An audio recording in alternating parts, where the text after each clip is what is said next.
hold on. Welcome to Monster! Mania! I really need to change the title of that. But anyways, hello everyone. Welcome to the Star Wars Guys YouTube channel where the Force is family. Welcome back to Monster Mania. And strap yourselves down because I'm about to make a lot of people mad tonight. I already shocked the absolute snot out of Crits and Phil with my interpretation of what happened in this movie, but we'll get to that later. So we're talking about the 1976 version of King Kong. Now, why specifically this version? Well, it was Crit's idea, but if I understand correctly, Crit, you tried to find the original but couldn't. Yeah, I couldn't, but I found it, so we'll save it for a separate stream. Okay. So yeah, since we couldn't find at the time the original, we moved to this one. And yeah, I may as well just rip the Band-Aid off. This movie I really didn't enjoy this movie that much. Ooh. I didn't hate it. I did not hate it. There's nothing about this movie that made me mad. This just wasn't a movie that I really enjoyed. So, in order to explain why, let's go ahead and get into what happens. So, there is this fictional oil company in the movie called Petrox. And it's run by this oil baron named Fred Wilson. And he and a ship from his company are out in the Pacific Ocean looking for different islands where there could possibly be oil. And apparently there's this one area of the Pacific, I guess you could almost call it like the Pacific version of the Bermuda Triangle, where fog has laid around this whole island and has been this way for like 30 or something years straight. And the fog has never moved. And so they theorize that there could be oil on this island. And so along on the ship stows away this one. How would you describe Jeff Bridges' character? He's a professor of some sort, right? He's a anthropologist. Like, he studies apes. Anthropologist? Yes, he studies apes. Okay. And so he snuck on because he had heard they were going there, and he had heard the stories about the old tales about the islands and the possibility of being in kind of ape humanoid. So he was, intrigued, and he wanted to see if that's what might come up, basically. Right. And since he stowed away, and initially they were just going to throw him overboard, but they decided, you know what? We'll let you stick around, but you work for us now. You are our official photographer.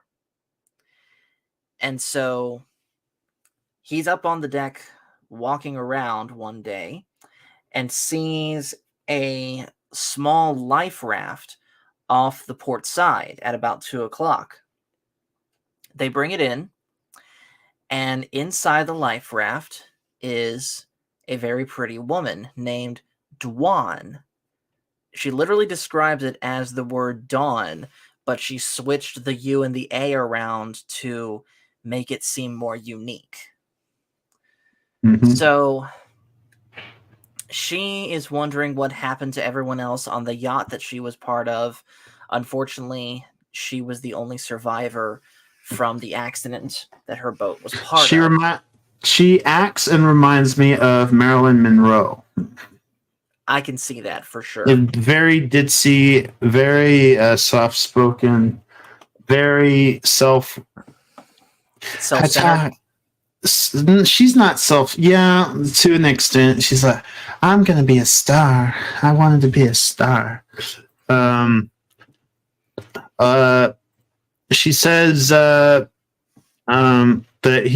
she was like offered a role, and they were gonna have her watch a movie. We won't say the name of the movie, but let's just say, from the way she described it, it wasn't your typical casting. Yeah. Basically, this isn't a movie that you would show your kids. We'll put it that way. I don't think the kids. No, I don't. I think kids could watch this. I don't think they would understand some of what they mean. Now that I'm older, I understand what she meant. But I had watched this as a kid, and I didn't.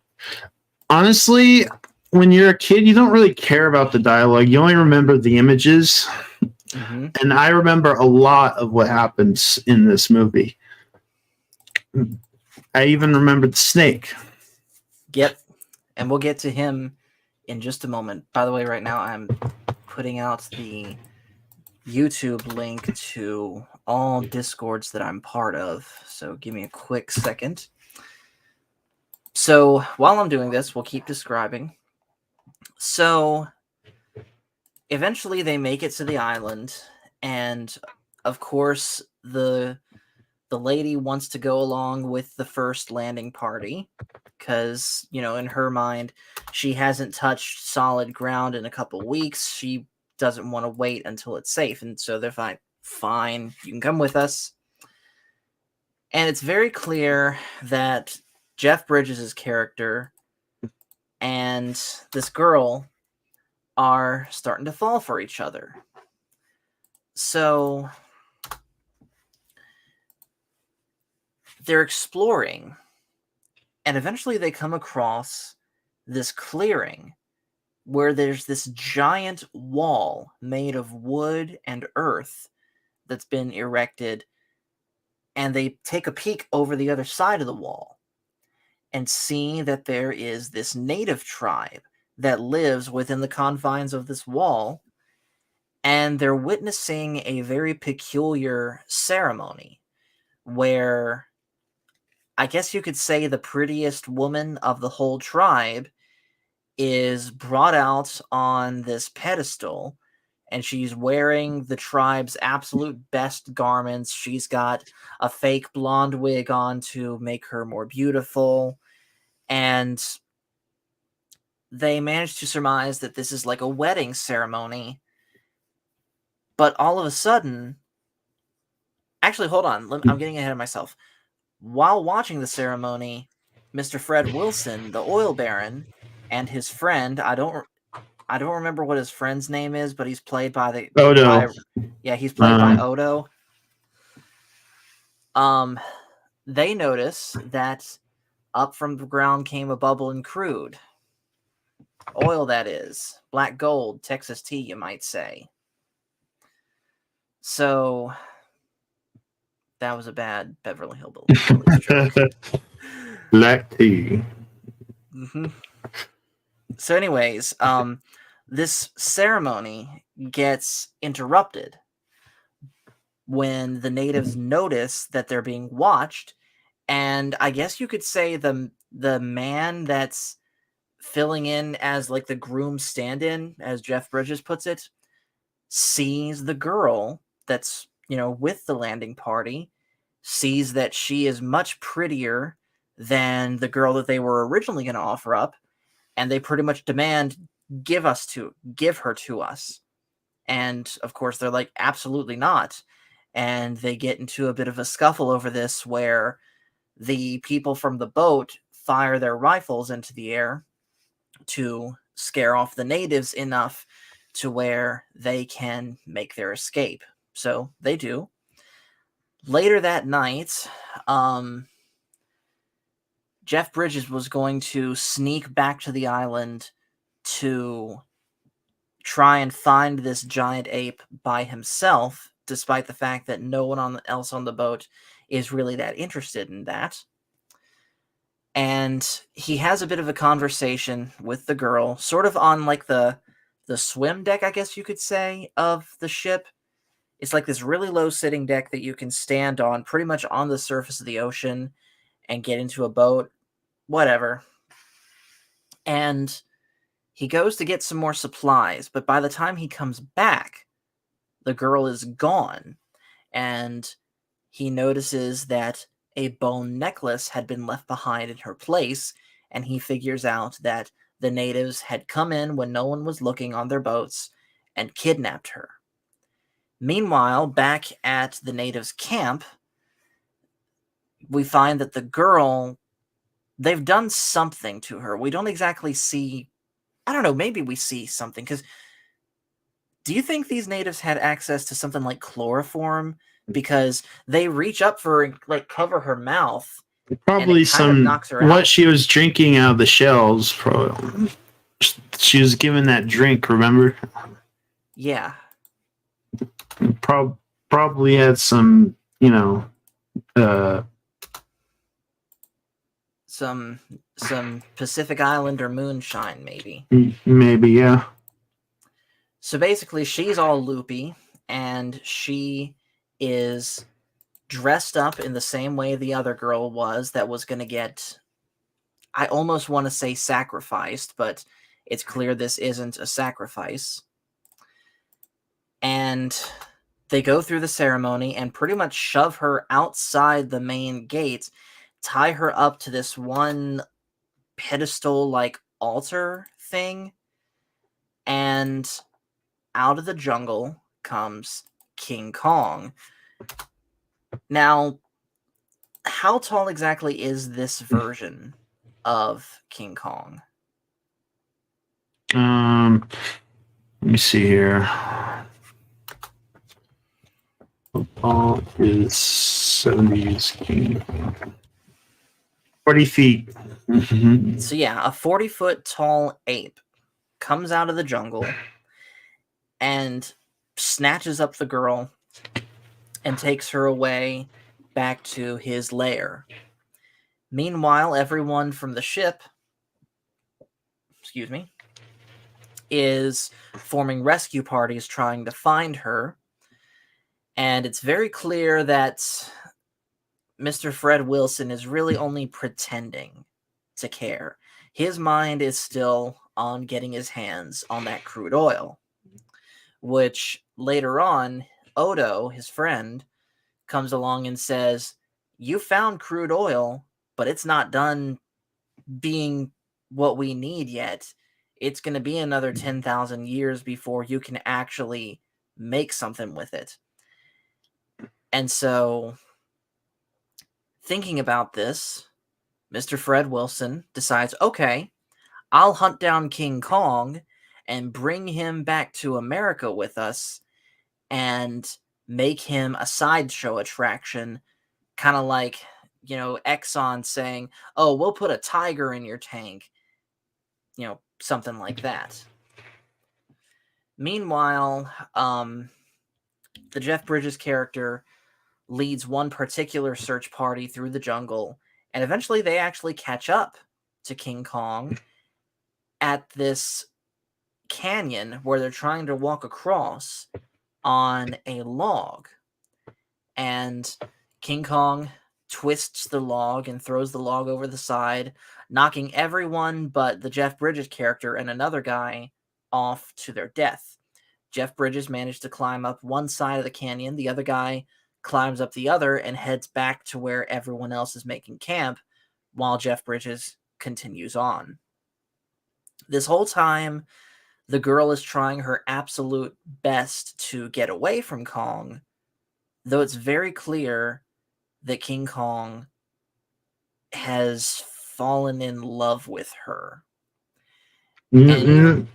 And even to a certain... Was it? I would say symbolically. I wouldn't say, but I mean, it's very. There's a lot of I'll say honestly, erotic to the scenes with, but it's not like the Kong. Kong is intrigued by. I think he's very intrigued because she actually spoke up against him, and he was roaring and actually bumped his snout, and I think that is where Kong began to respect her a little more. Okay, fair enough. So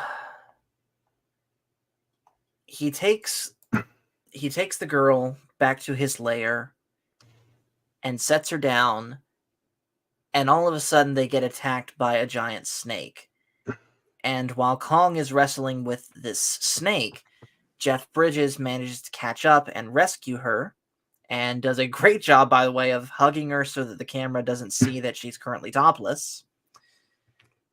And eventually, King Kong manages to finish off the snake by grabbing it by both of its jaws and pretty much tearing its entire head back. But the ferocious King Kong roar, by the way, is done by Optimus Prime himself. He voices Kong in this movie. Really? Yes, Peter Cullen voices Kong. So wow. I honestly would never have known that. So that is pretty cool. So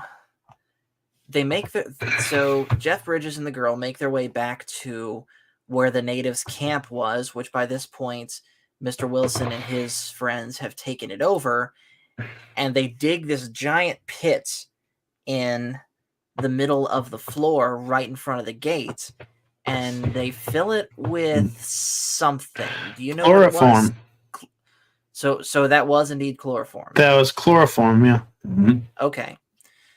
So basically they're setting a trap to try and capture King Kong.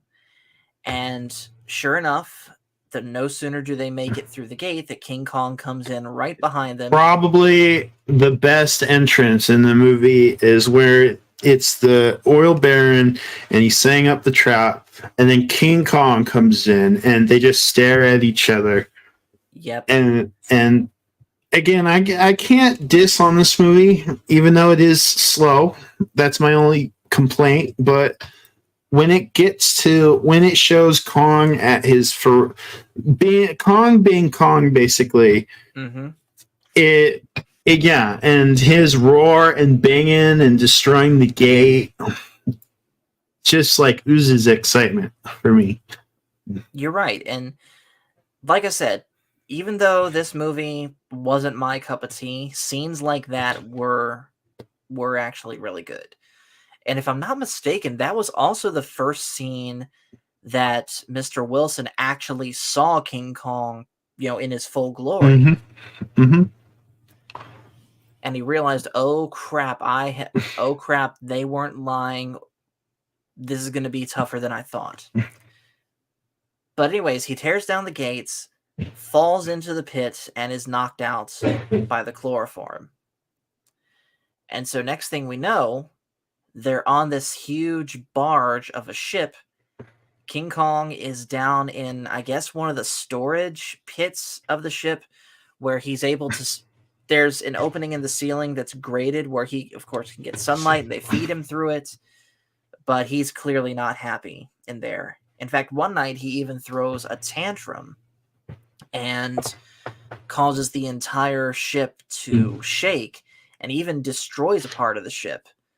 But in order to calm him down, the girl tries to stand at the top of the pit and calm him down that way, but Kong bangs against the side of the wall, causing her to get knocked into the pit with him, and that calms him down. And he doesn't even try and get her back as she climbs out. He's pretty sad about it. Yeah. And then we get to the part of the movie that pretty much everyone knows, where King Kong is now in New York City, and he's being...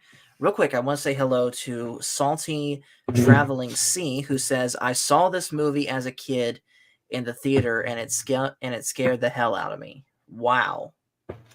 I can definitely see where this would scare a kid, right, Crit? Mm-hmm. So King Kong is hello JT, who says Unga Bunga, I am monkey. So, like I said, King Kong finds himself in New York City. He is chained up and caged up in what is supposed to be an inescapable cage for him, and they put a silly crown on his head. And Mr. Wilson pretty much sets up this mock ceremony ritual like what they had seen on the island with the girl. Shortly before this happens, we see Jeff Bridges catch up to... Actually, hold on, I'm getting ahead of myself. While they're still on the boat, Jeff Bridges and the girl have a conversation with Mr. Wilson. Mr. Wilson gives the girl the opportunity of a lifetime by allowing her to play a part in making King Kong a sideshow attraction. But of course, Jeff Bridges is like, no, this is morally and ethically wrong. We literally just took away the natives' god. We need to give him back. Salty says Jeff Bridges rocked in everything. Oh yeah, I agree. He was great in this movie. He was great in Tron. He was great in Iron Man, and that's pretty much... Oh, and he was, of course, phenomenal as the Big Lebowski. I almost forgot that one. But no sooner do they get back to New York City, but Jeff Bridges finally has enough and says, I'm done with this whole operation. I'm getting out of my contract.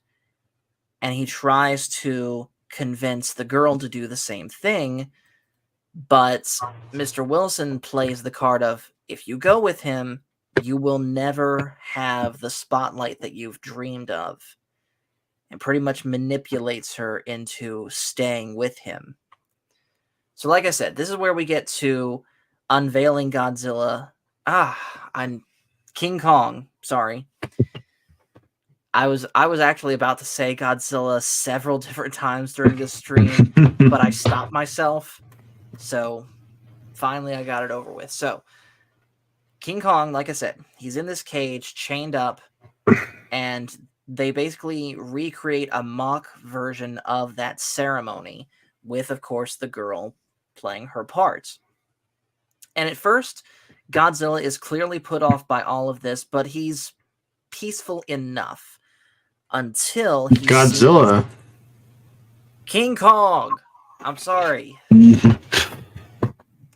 Until he sees that a bunch of different reporters are swarming around the girl, and he mistakes this as them being hostile toward her. And by the way, hello to Mary Lanning. I'm doing very well, thank you. So, enraged at what he thinks is a threat to his true love, King Kong busts out of his chains and busts out of his cage and goes on an absolute rampage through the whole city. Now, during all of this, the Jeff Bridges character manages to get to the girl, and the two of them run away together, just barely evading Godzilla. King Kong, I did it again. Just barely evading King Kong as they try to escape through a train, escape down the streets, and eventually they take refuge in this bar where we kind of learn that, yes, the girl wanted to have that spotlight, but she still loved the Jeff Bridges character. So if anything, she was trying to, I guess you could almost say, Crit, she was trying to have her cake and eat it too, right? Mm-hmm.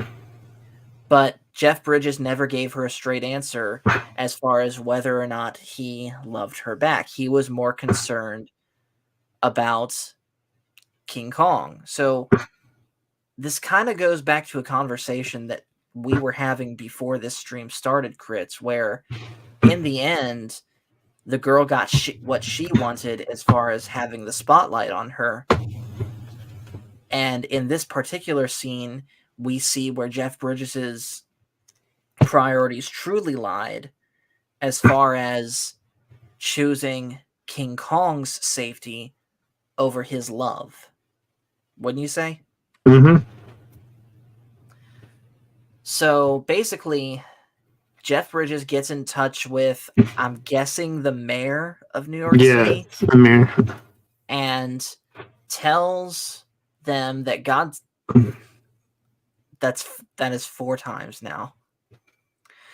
Tells them that King Kong is heading toward the World Trade Center and is going to try and climb that as the closest thing that he knows to his natural habitat. And that what they need to do is send in helicopters to cast a net over him so that he can be caught and sent home. And the mayor agrees to this, but later on double crosses both King Kong and the Jeff Bridges character. While this phone call is going on, King Kong catches up with the two of them and grabs the girl right from out of the bar and takes her to the World Trade Center, climbing all the way to the top. Jeff Bridges tries his best to follow, can only make it halfway up before the military, the National Guard, arrive. And at first, 3 guys with flamethrowers try to take down King Kong. I promise I am not doing this on purpose. They do their best to take down King Kong, and of course King Kong just throws things at them, even throws this one tank of something explosive at them, and it takes them down. And Jeff Bridges, again showing where his loyalties truly lie, cheers for King Kong, applauding the death of the guardsmen that, let's be honest, were just doing their job. because he didn't want King Kong hurt. He wanted to capture him. Right. But all he can do at this point is look on in horror as Phil McCracken has arrived in the chat saying, "You easy mode, fill in the blank." Buster Bar. Buster bars, now that I've had one, they're okay. Let me tell you something, Paul. Buster bars will rule the galaxy. I'm trying to find a clip to play with this. We'll go with this because I am angry, and I'm angry with this gentleman right here because he tricked me into watching a terrible movie. I tried to warn you. I tried to help you. We told you. I think he's asking for it again, Crit.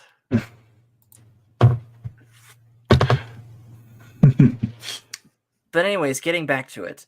This is the scene where the helicopters show up and they don't have nets with them. Instead, they have 50 caliber miniguns. And the moment that King Kong sees that they're here to kill him, he, for whatever reason, lets them gun him down and intentionally sets the girl down, knowing that they will not fire on him as long as he's holding her. And I must confess, I don't understand this. Which one? Why King Kong intentionally allowed himself to be shot down, even going so far as to set the girl down on the ground so that she's not basically being a shield for him. Well, he didn't understand that he was protecting her, and he knew that he was going to die there. So he basically, again, it goes back to the quote from the original movie, which we'll see. It says, "Beauty killed the beast." All right. So he gets gunned down, and in his weakened state, he falls off the top of the World Trade Center and dies right there. And somehow, we don't exactly see how, but somehow both the girl and Jeff Bridges get from off the top of the World Trade Center back down onto the ground. Must be a fast elevator. must have been, or just a time jump. And all of the press is gathering around the now dead body of King Kong, and of course they're getting pictures of him and of the girl. And Jeff Bridges tries to fight his way through the crowd to get her, but stops. And Crit, I'm going to let you explain this scene, since you already explained it before the stream started. Remember, they're in the bar talking, and he didn't have his answer yet. Do you choose? Mm-hmm.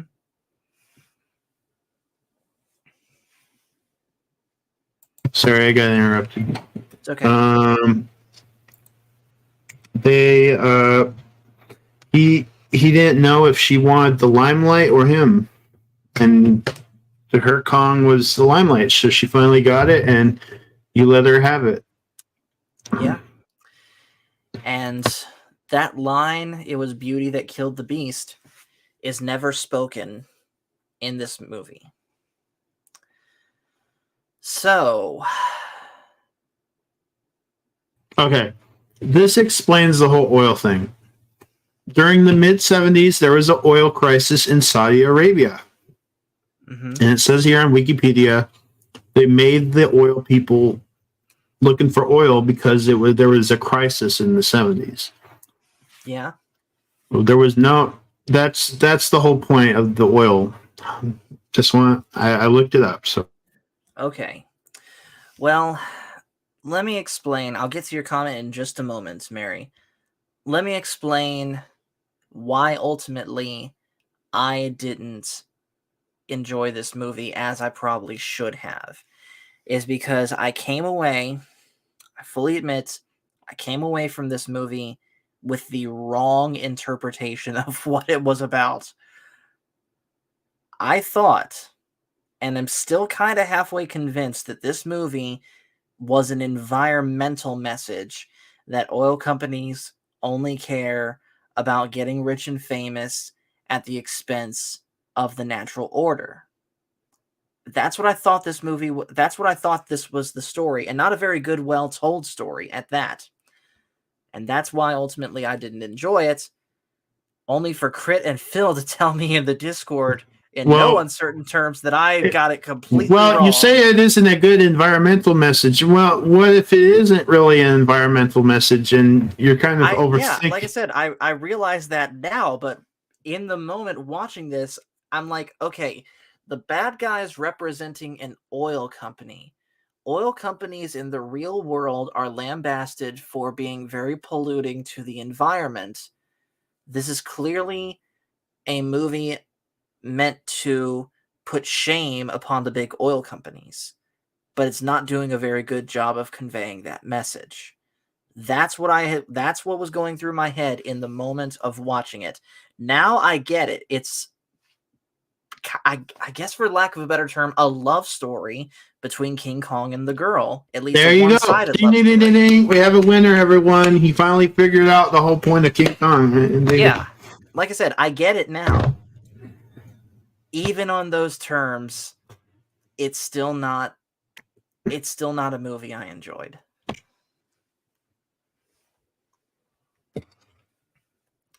So, Phil, seriously, guys, we should have been live when we were having that conversation. I heard Phil make a noise that I have never heard him make before. And I'm pretty sure you, Crit, were about to burst a blood vessel or something.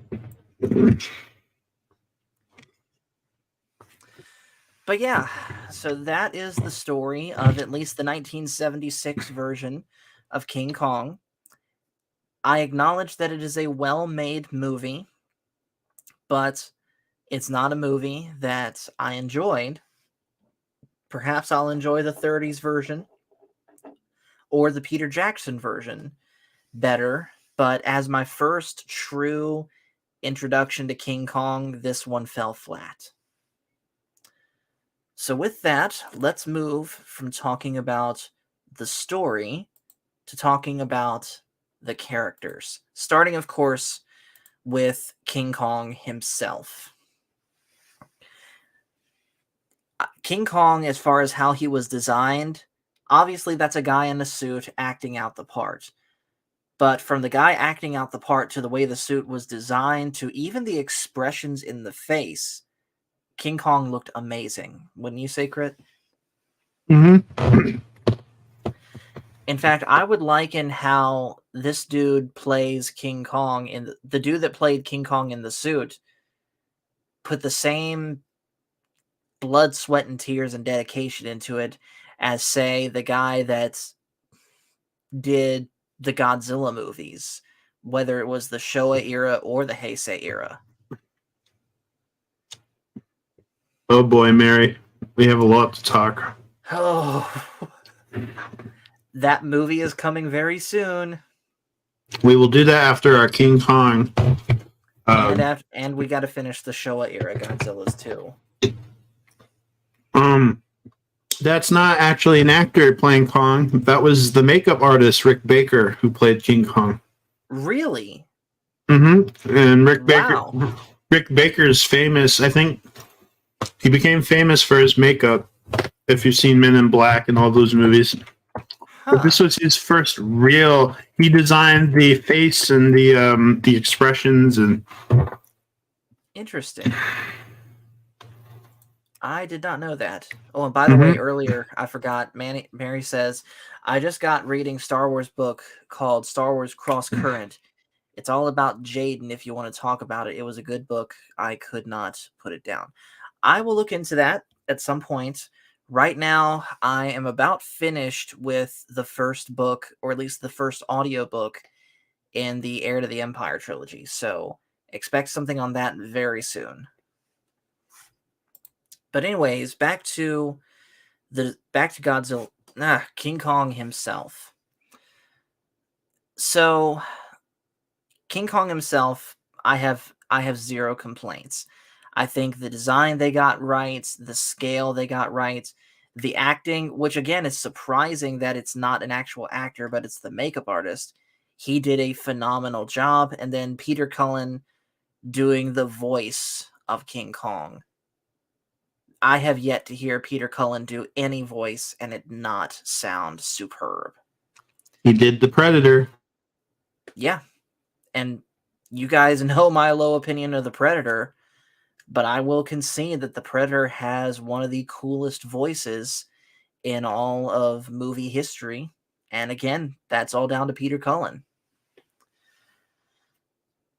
Now, as far as the human cast, let's start with talking about the girl. Now, again, I cannot make this comparison. You've seen the other versions of this movie, Crit. How would you say this girl was portrayed, both in her own right and compared to the other versions? I think she was very ditzy. I think her playing the role of a model. This was her first movie, so she was a model before. So this is her first movie as actress. They were going to get Meryl Streep, but back then producers were judgmental. Mm-hmm. And Dino De Laurentiis, who's Italian, he produced Conan in a lot of these movies, so it's his stamp. He thought Meryl Streep looked ugly, and I think I would have liked Meryl Streep a little more than Jessica Lange. But one of the other problems I have with this movie is I think I like the character, but there are just scenes where she just goes on and on about, I'm going to be this and I'm going to be that. It outstays its welcome. Yeah. I definitely was not a fan of how she,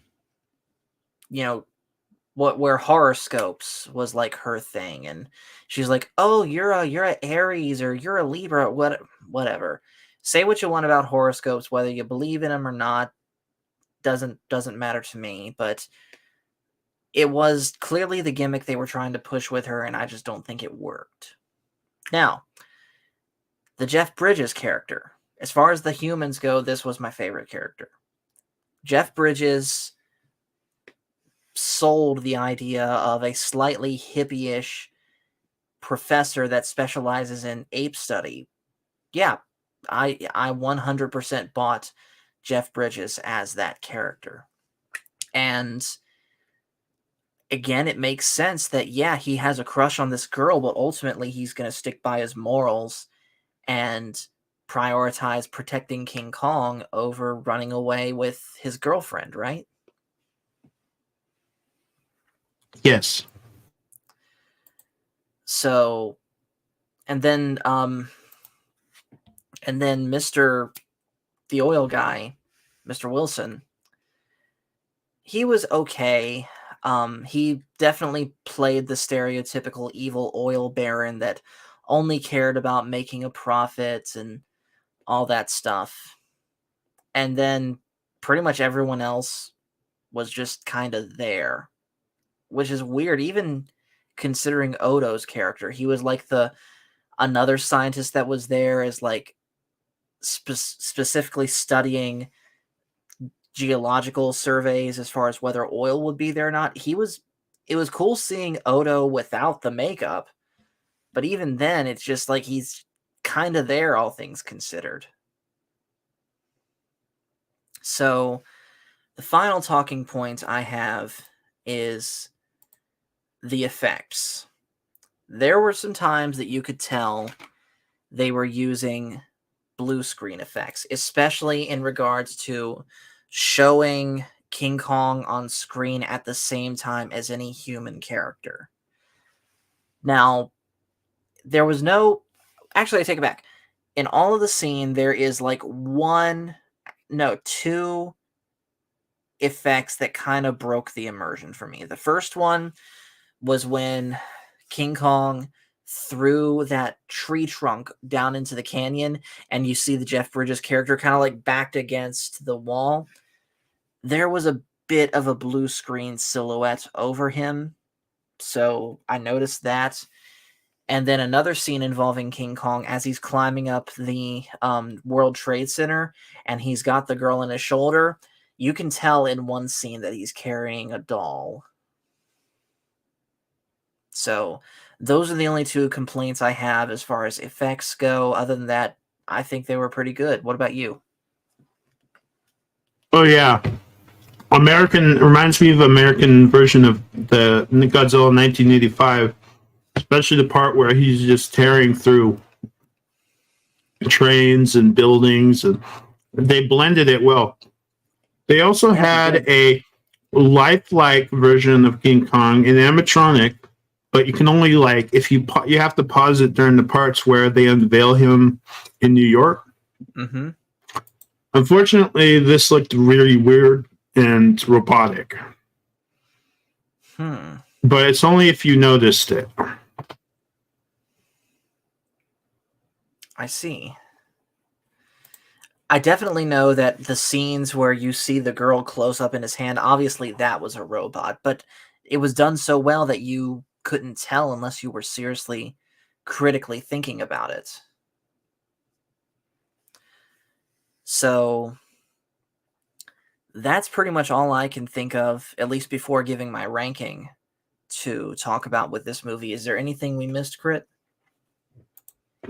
By the way, I want you to make a separate ranking for Monster Mania away from your main list. Okay. That way it's not confusing, but you can put it on your main list for now. Okay, I'll put it on the main list. Let me bring it in. And just as a reminder for those that haven't seen it in a while, the movie ranking list has been reorganized into different categories instead of just a straight top to bottom list. So it's going to look a little bit different. But here we go. Oops. So let me see. Let me move this window over here. All right. It's going to go in good movie, but not my thing. and it's probably going to go and it's going to go below the Matrix movies.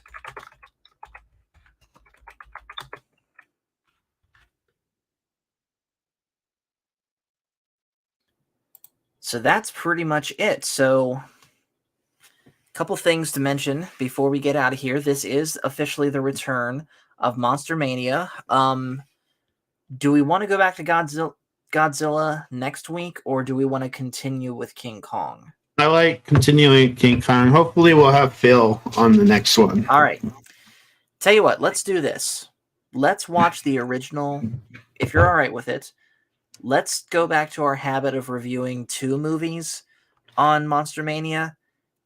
We'll do the original King Kong, and then let's do Godzilla versus King Kong. Can we do that? Okay. Yes. All right. So we got through this rather quick, even though this movie was super long. Well, actually, no, it wasn't long. It was 2 hours and 15 minutes. That is true. But it did feel long, though. Yeah, kind of. That, and honestly, that was another thing that I didn't like. I'm not a big fan of slow burn stories that much anymore.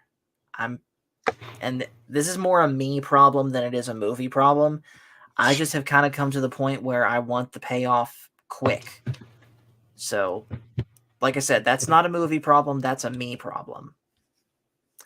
But anyways, that is the plan for next week. We're going to cover the original King Kong and King Kong versus Godzilla. So we will be back around the same time. And I guess there's nothing else left to say. But thank you guys so much for watching. Thank you. Make sure to hit like and subscribe if you haven't already. And just remember, everyone, the Force is family. See you guys later. What do you think? The monkey suit?